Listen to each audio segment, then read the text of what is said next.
Halo semuanya, selamat datang kembali di channel Koki in Bali. Di video kali ini, kami akan berkunjung ke salah satu breeder koki Bali yang ada di kota Denpasar, tepatnya di Green Quarry Ubung, Nuansa Hijau Timur 10, nomor 3 Kecamatan Denpasar, Kota Denpasar, Bali. Dan sekaligus membahas tentang manfaat air hijau atau kita kenal dengan sebutan green water. Beliau bernama Ida Bagus Dwi Putra atau biasa dipanggil akrab dengan Gus Bob. Nah, sebelum lanjut ke video pembahasan, yuk dukung channel ini agar semakin berkembang dengan mengklik tombol like, share, dan subscribe agar kami dapat berkembang dalam berbagai informasi seputar koki Bali dan tentunya sangat bermanfaat untuk kalian, khususnya pecinta ikan mas koki Bali. Dan jangan lupa aktifkan juga lonceng notifikasi agar kalian tidak ketinggalan informasi menarik dan bermanfaat seputar koki Bali dari channel ini. Terima kasih atas dukungan kalian. Tanpa berlama-lama lagi, yuk langsung saja simak video pembahasan tentang manfaat air hijau atau green water bersama breeder koki Bali yang dipanggil akrab Gus Bob. Salam koki Bali, nama saya Gus Dwi, panggilan akrab Gus Bob. Salah satu penggemar ikan hias koki Mas Bali, beralamat di Green Quarry Ubung, Nuansa Hijau Timur 10 nomor 3.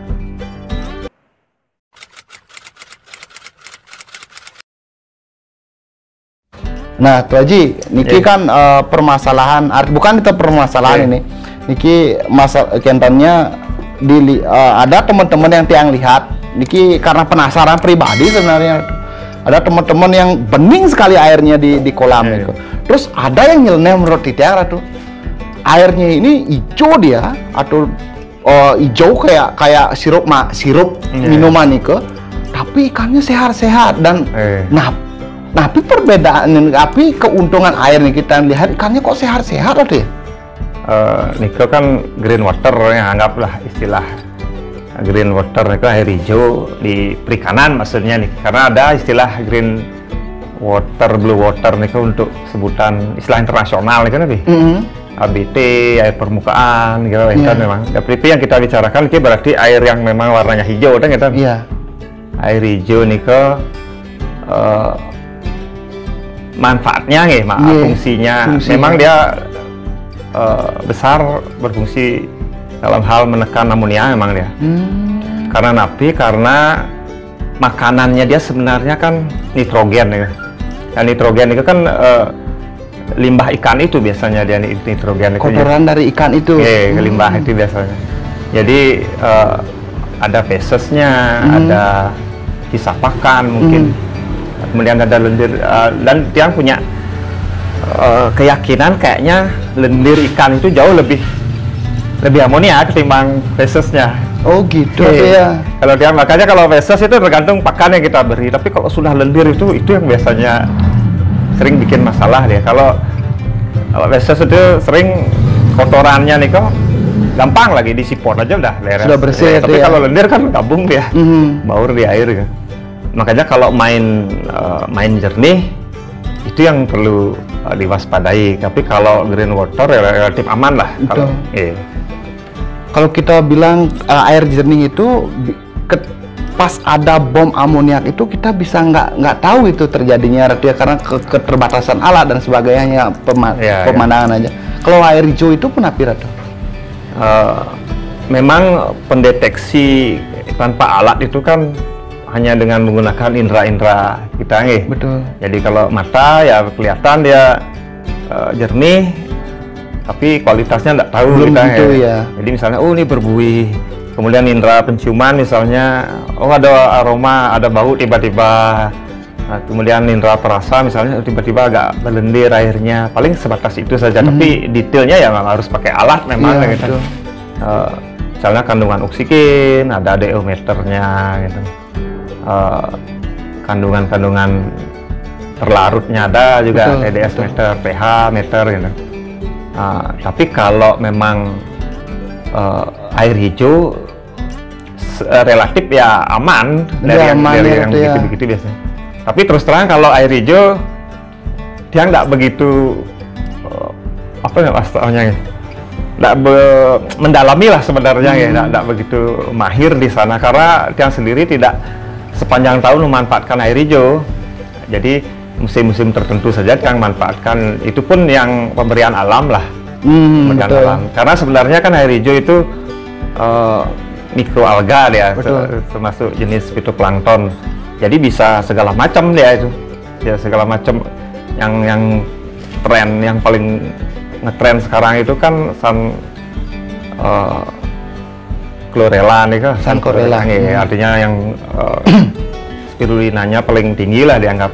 Jadi kalau tiang ya enggak begitu, artinya harus cari bibitnya, beli bibit enggak. Jadi air hijau yang pemberian alam lah, begitu ada sinar, airnya jadi hijau ya itu yang dimanfaatkan. Nah, gitu. Dari yang Ratu sebutkan tadi pemberian alam itu syarat untuk membuat air hijau itu menurut Ratu bagaimana? Nah itu karena itu termasuk tanaman kan gitu ya, termasuk tanaman berarti ada makanan, pupuk lah anggap yang sudah berupa gas itu dan natrium ini yang paling utama. Kemudian kedua dia ada fotosintesanya kan.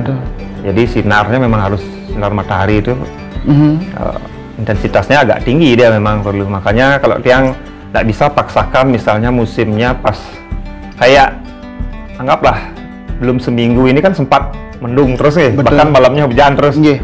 Otomatis tuh airnya sudah, karena dia nggak pakai treatment khusus lah membuat air hijau yang alami begitu saja, begitu sudah agak bering ikannya malah dia angkat ya malah. Nah berarti yang bisa yang simpulkan dari yang Ratu bilang tadi, perubahan drastis dari warna pekat hijau menjadi bening itu sudah tanda kita harus memindahkan ikan berarti Ratu ya? Sebenarnya, nah ini dah kelebihan dan kekurangan ceritanya nih.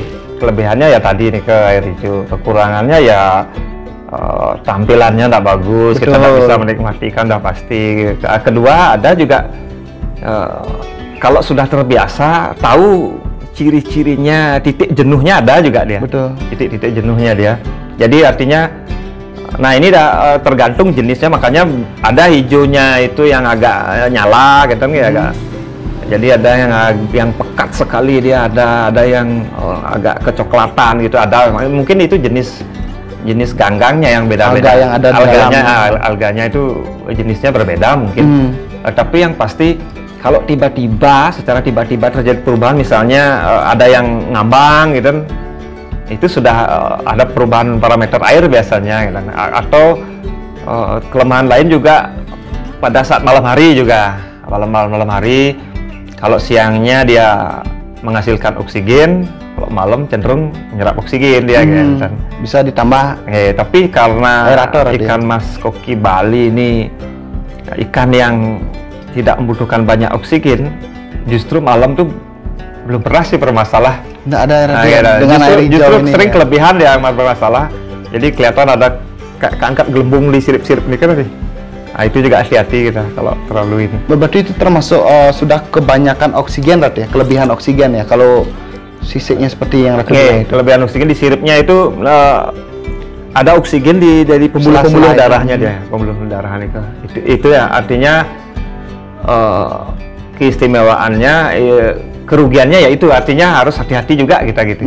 Hati-hati juga, tiba-tiba jernih atau tiba-tiba terlalu tinggi kandungan oksigennya, itu juga harus. Jadi kita punya kebiasaan biasanya secara posisi misalnya, kalau saya taruh di sini sekitar 2-3 jam dapat sinar, cukup lah airnya hijau. Jadi nggak penuh dari pagi sampai sore begitu misalnya. Itu masalah kebiasaan aja sebenarnya. Berarti yang dapat yang simpulkan dari Ratu tadi, adanya feses atau kotoran ikan dan sinar matahari itu syarat utama untuk terjadinya air hijau. Yang alami. Artinya justru yang menganjurkan kalau air hijau untuk ikan untuk ikan. Kalau air hijau buatan misalnya untuk kultur, kan banyak ada yang orang kultur kutir misalnya kan bikin air hijau, ya itu beda nih. Artinya bisa membuat air hijau itu dengan pupuk misalnya, pupuk kimia buatan segala macam. sedangkan ini kan tujuannya bukan untuk ikan, ini utamanya untuk ikan. Jadi kalau bisa limbah ikan itulah yang jadi pupuk, sehingga kita bisa tahu parameternya apa sudah cukup, apa kurang, itu kan tahu. Jadi misalnya tiba-tiba boom dia, berarti amoniaknya tinggi dia, tiba-tiba pekat ya warnanya gitu misalnya. Jadi dengan dikasih pupuk kan sulit kita tahu. Betul. Jadi makanannya emang dari limbahnya ikan apa makanannya dari pupuk pemberian kita kan gitu. Kecuali untuk starternya aja ya mungkin gitu. Berarti ketika kelebihan amoniak itu masih aman-aman saja adanya ini Ratu ya? Aman nih, Karena sudah dimakan, artinya makan alami dari alga itu sendiri. Ya artinya kalau yang dimaksud amonia ini kan nitrit lah nih. Dalam tanda kutip nitrit, beda dengan unsur kimia kan ya kan enggak termasuk di sana. Misalnya kita pupuk dulu airnya itu dengan kotoran urea gitu, misalnya pupuk kimia, itu baik lain lagi kan gitu. Iya betul. Bukan amonia alami gitu lah rasanya. Itu aja sih. Kalau Rapi maling. Berarti kalau air hijau ini apa perlu kita ada pembersihan kotoran atau sipon itu kepada kotoran ikan, atau kita biarkan diurai oleh alga itu sendiri?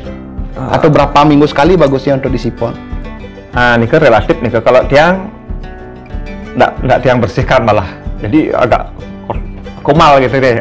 Artinya parameternya dari kekeruhannya itu aja. Kalau pekat sekali dia udah berarti udah perlu saya kurangin dikit, tambah air baru seperti itu. Jadi justru kalau belum pekat disipon, orang dia perlu kok kotoran itu, perlu hijaunya makan itu ya, air hijaunya perlu juga itu kan genton istilah. Ya, dan kenyataan kok kalau misalnya airnya jernih dalam satu baskom diameter 50 itu isi 2 ekor ikan misalnya, itu setiap hari udah pasti harus ganti air setiap hari itu udah. Kadang bisa 2 kali. Kalau air jernih itu ya? Kalau air jernih, tapi kalau air hijau 5 hari itu ada yang udah 6 hari yang ganti, tidak apa-apa dia memang gitu. Bisa dibilang alga ini kan termasuk sumber makanan oleh ikan mas itu sendiri Ratu. Karena ikan mas yang liar suka makan lumut. Iya, mutualisme dia memang. Oh, berarti nitrit dimakan oleh alga dimakan lagi oleh ikan itu ya? Mutualisme berarti dia. Ikan ini tanpa diberi pakan pun dia sudah bisa gemuk Ratu ya? Bisa, artinya sesekali kita kasih makan itu untuk menambah kelengkapan nutrisi. Tapi yang jelas air hijau itu sudah sehat sekali sebenarnya untuk ikan itu. Cuman ya itu teori sih, karena tiang sendiri dalam setahun itu paling sebulan 2 bulan pakai air hijau. Karena enggak bisa sepanjang tahun, itulah tiang enggak mengkultur secara khusus begitu. Terutama yang musim-musim hujan, berangin kemarau berangin nih kan. Itu biasanya yang pakai air hijau gitu. Karena yang paling rentan kan Mas Koki Bali ini kan musim-musim berangin ya. Oh, di sana ada partikel udara yang masuk ke sana Ratu ya? Musim-musim berangin, kayak keyakinan sebagian orang karena musim berangin itu cenderung suhunya anjlok turun gitu kan. Tapi kalau keyakinan tiang sih bukan itu saja mutlak. Jadi memang udaranya yang mengandung partikel tertentu lah artinya yang bikin ikan itu mudah sakit gitu. Jadi kalau di Bali itu secara umum ada 2 musim. Kalau kalau berdasar sasih ya, sasih itu sasih karo. Sasih itu artinya bulan di bahasa Balinya ya, bulan. Jadi ada bulan yang mendekati lah kisarannya karo sama keulu ini. Hujan kemarau berangin sama hujan berangin. Cuman yang membedakan antara 2 musim itu biasanya kalau saat hujan berangin cenderung lebih sering yang lihat ikan itu kekurangan lendir, produksi lendir dia. Makanya parasit yang nyerang itu seperti white spot, yang gitu-gitu sering dia. Tapi kalau kemarau berangin, ikan itu yang lihat cenderung kelebihan produksi lendir dia malah gitu. Nah ini yang dia manfaatkan. Siasat kayak pakai air hijau nih kira dia. Apalagi pas musim hujan kan nyari sinar matahari juga susah kan gitu. Jadi tidak yang paksakan gitu. Makanya tidak begitu mahir tentang air hijau, yang manfaatkan pas musim seperti sekarang ini, musim layangan nih, kemarau berangin ini. Berarti yang Ratu bilang sekarang musim pancarobanya koki Bali ini di musim berangin ini Ratu ya? Biasanya. Ya, kadang mendahului sering kan, gitu. Artinya walaupun kisaran Agustus, kadang Mei itu sudah mulai angin datang. Jadi kalau sudah berangin, udah terasa beda ya. Kita udah harus hati-hati lah, antisipasi dengan ini. Berarti termasuk bagus juga untuk pemula. Jadi teman-teman air hijau ini satu ada mutualismenya Ratu ya, dari ikan mengeluarkan kotoran dimanfaatkan oleh alga lagi kembali ke ikan. Terus yang kedua, ikan ini juga tidak rentan kena penyakit Ratu ya dari air hijau, atau virus atau bakteri apa bisa masuk juga? Karena belum pernah yang nemu kasus karena kena penyakit pas posisinya di air hijau nih kan ya? Jarang Ratu ya? Belum pernah. Artinya kalaupun pernah itu ikan memang sudah sakit lah sebelumnya. Masukkan ke air hijau terus dia karena tidak kuat mati gitu. Belum pernah kasusnya itu. Justru lebih sering di kondisi air jernih, mungkin bukan karena jernih air itu, seperti tadi mungkin karena sulit mendeteksi parameter air. Karena sekasat mata terlihat bersih dan jernih Ratu ya, belum tentu baik juga untuk ikan Ratu ya. Dan yang hijau ini belum tentu buruk buat ikan gitu ya Ratu ya. Cuma buruknya di pemandangan kita Ratu ya. Betul, Kenton lah sering. Dan uniknya juga yang kurang begitu paham kenapa justru yang outdoor terutama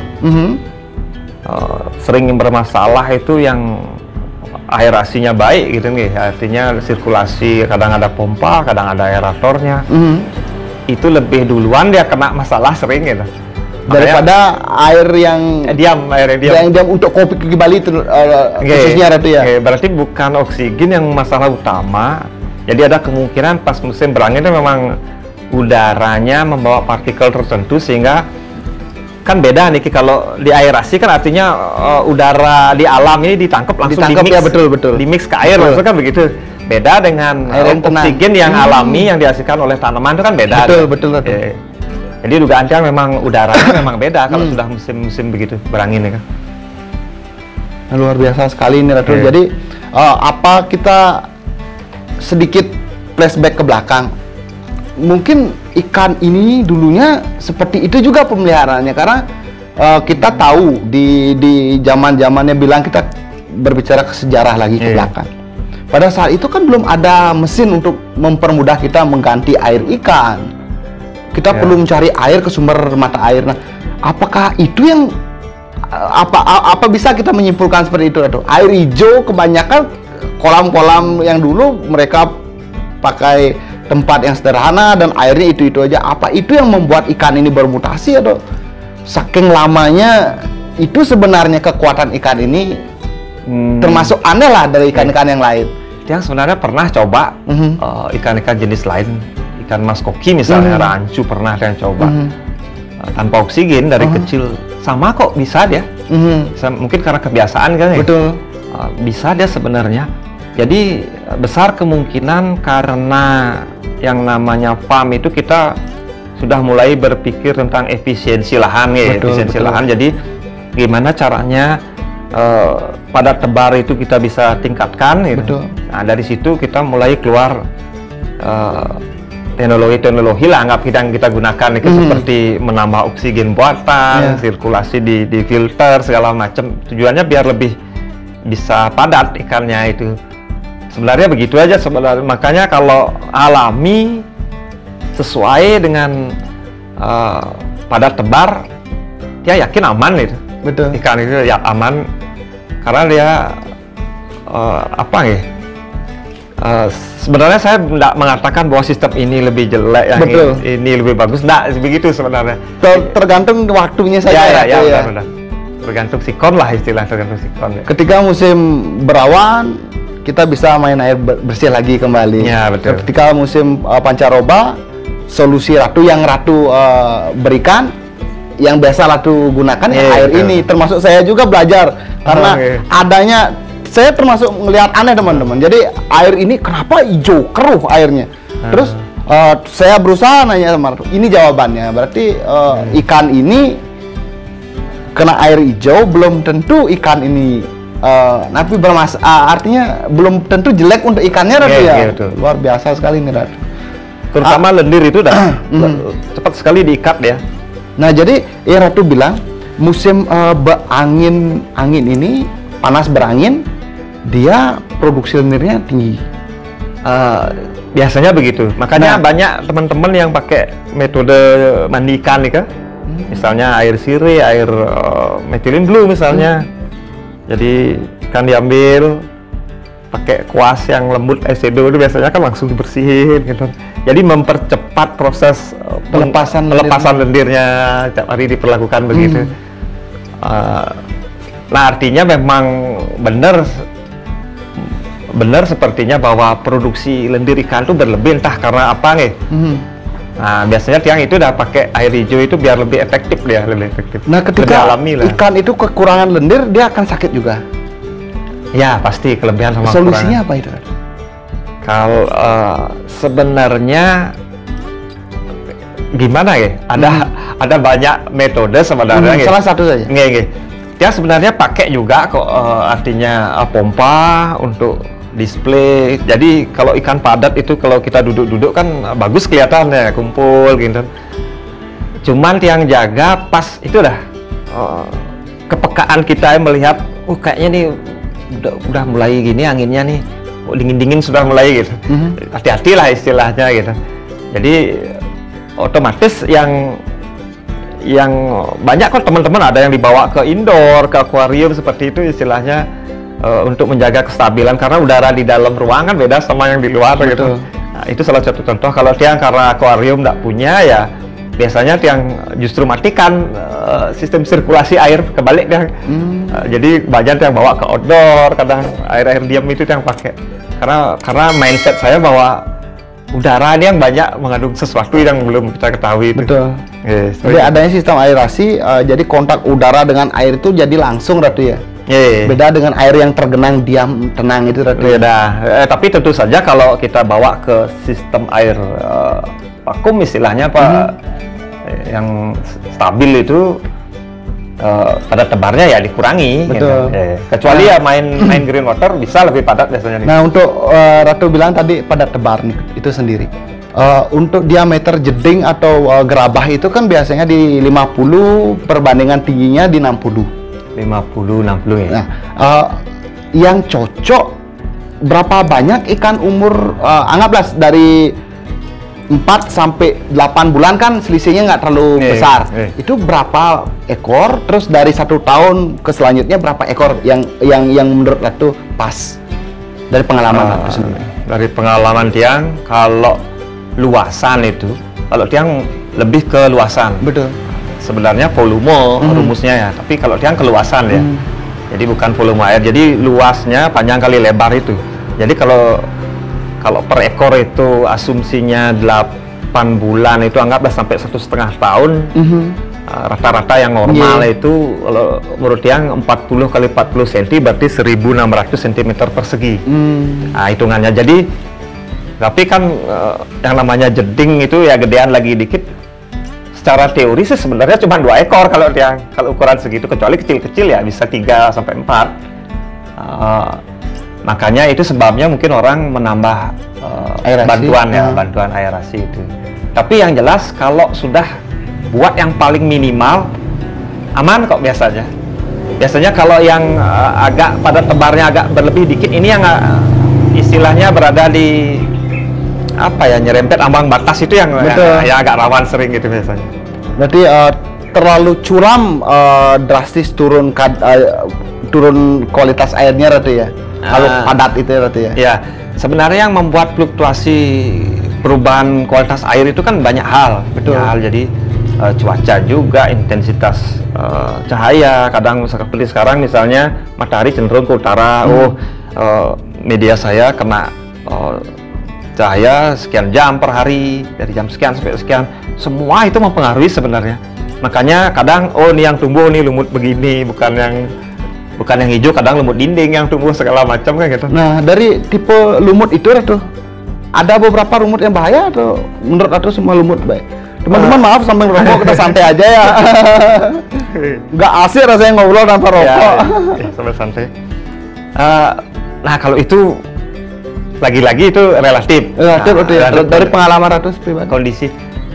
Kenapa di satu tempat itu dengan cocoknya metode A di tempat lain itu nggak cocok dia, sering gitu. Artinya ada pengaruh sifat dasar sumber airnya, sifat dasar sumber airnya. Kalau itu menurut yang ya karena yang sempat berpindah-pindah juga pelihara ikan memang beda-beda dia. Jadi spesifiknya itu beda-beda. Kalau tempat dulu pakai full dindingnya isi lumut itu bagus. Kalau sekarang malah tidak bagus gitu istilahnya. Gitu. Artinya dulu yang bagusnya kenapa dan tidak bagusnya kenapa? Kalau menurut pengalaman pribadi lah. Lumut dinding itu dia cenderung menyimpan artinya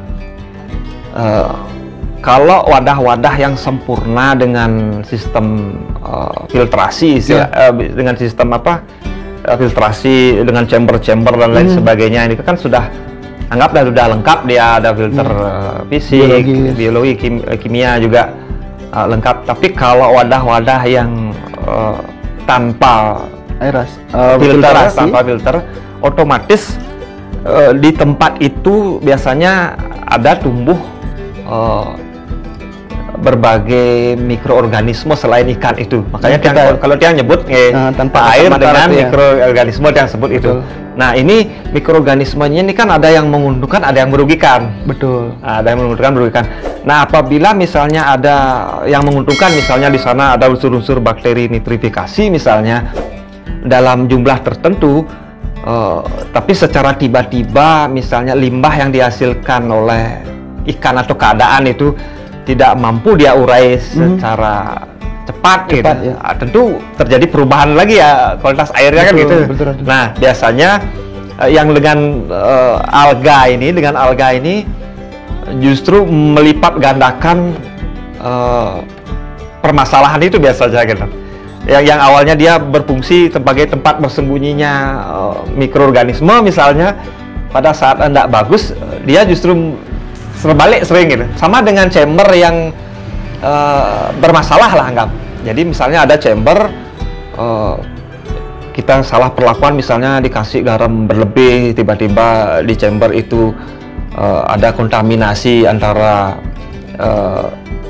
batu siolitnya batu siolitnya sehingga dengan garam gitu misalnya, sehingga mempengaruhi bakteri pengurainya. Itu bisa berbalik jadi membunuh malah untuk ikan seperti itu. Nah ini mirip seperti ini kan sebenarnya kejadiannya. Makanya ada untung ada kurang, jadi ada bagus ada endaknya sebenarnya. Ya, dari lumut dinding itu sendiri. Lumut dinding itu sendiri. Makanya kalau sudah bermain mikroorganisme itu harus pengalaman lah kita. Betul. Kebiasaan saya ini pokoknya kalau sudah segini ini tidak bagus, ini bagus. Kita cari nyaman kita lah. Ya, betul. Jadi di samping kita mencari solusi, kita akan ketemu juga masalah. Karena ada masalah kita mencari solusi, kan putarnya seperti itu. Betul. Jadi ini bisa dibilang sebagai perbanding untuk teman-teman. Jadi yang mana yang cocok buat kalian, air hijau atau air bening, nanti kembali lagi ke kalian. Tapi dari kesimpulan yang Ratu Bob yang Aji Bob yang sudah dijelaskan secara gamblang tadi, kekurangannya air hijau ini sedikit sekali, tapi kelebihannya luar biasa, yang termasuk di mata kita. Jadi ikannya nggak kelihatan, Ratu ya. Itu jeleknya. Itu aja jeleknya, Ratu, bisa dibilang itu aja. Karena perlu juga kita nikmati kan gitu. Betul. Ya, terima kasih. Stay tune di Koki in Bali.